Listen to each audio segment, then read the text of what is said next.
Kottayam കോടിമതയിൽ ജീപ്പും pickup വാനും കൂട്ടിയിടിച്ച് രണ്ടുപേർ മരിച്ചു. കൊല്ലാട് സ്വദേശികളായ ജെയ്മോൻ ജെയിംസ്, അർജുൻ എന്നിവരാണ് മരിച്ചത്. ഗുരുതരമായി പരിക്കേറ്റ ഒരാളെ കോട്ടയം മെഡിക്കൽ കോളേജിൽ പ്രവേശിപ്പിച്ചു. ജോസി ബാബു വിവരങ്ങൾ നൽകും. ജോസി, എപ്പോഴാണ് ഈ അപകടമുണ്ടായത്? എന്താണ് സംഭവിച്ചത്?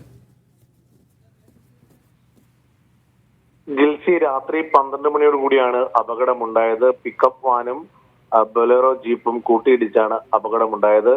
ബൊലേറോ ജീപ്പിലെ യാത്രക്കാരായ കൊല്ലാട് സ്വദേശിയായ 43 വയസ്സുകാരൻ ജെയ്മോൻ, 19 വയസ്സുള്ള അർജുൻ എന്നിവരാണ് മരിച്ചത്. ഗുരുതരമായി പരിക്കേറ്റ ജാവേദ് എന്ന യുവാവിനെ കോട്ടയം മെഡിക്കൽ കോളേജ് ആശുപത്രിയിൽ പ്രവേശിപ്പിച്ചിട്ടുണ്ട്.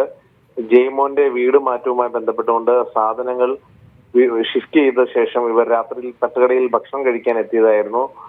വണ്ടി നിയന്ത്രണം നഷ്ടമായി ബൊലേറോ പിക്കപ്പ് വാനിൽ ഇടിക്കുകയായിരുന്നു. ഇതിനിടെ പലതവണ ബൊലേറോ ജീപ്പ് മറിഞ്ഞതായും പറയുന്നുണ്ട്. ചിങ്ങവനം പോലീസ് മേൽനടപടികൾ സ്വീകരിച്ചിട്ടുണ്ട്. പൂർണ്ണമായും തകർന്ന ജീപ്പ് വെട്ടിപ്പുളച്ചാണ് പരിക്കേറ്റവരെ പുറത്തെടുത്തത്. അപകടത്തെ തുടർന്ന് റോഡിൽ ഓയിലും രക്തവും പരന്നൊഴുകിയിരുന്നു. അഗ്നിരക്ഷാസേനാ സംഘം എത്തി പിന്നീട് റോഡ് വൃത്തിയാക്കുകയായിരുന്നു. അപകടത്തെ തുടർന്ന് രാത്രി അരമണിക്കൂറോളം നേരം ഗതാഗത തടസ്സവും നേരിട്ടിരുന്നു. എന്തായാലും ആശുപത്രിയിൽ ചികിത്സയിലുള്ള ഒരാളുടെ നില അതീവ ഗുരുതരമായി തുടരുകയാണ്. പിക്കപ്പ് വാനിൽ ഉണ്ടായിരുന്ന ആളുകൾക്ക് നിസ്സാര പരിക്ക് മാത്രമാണുള്ളത്.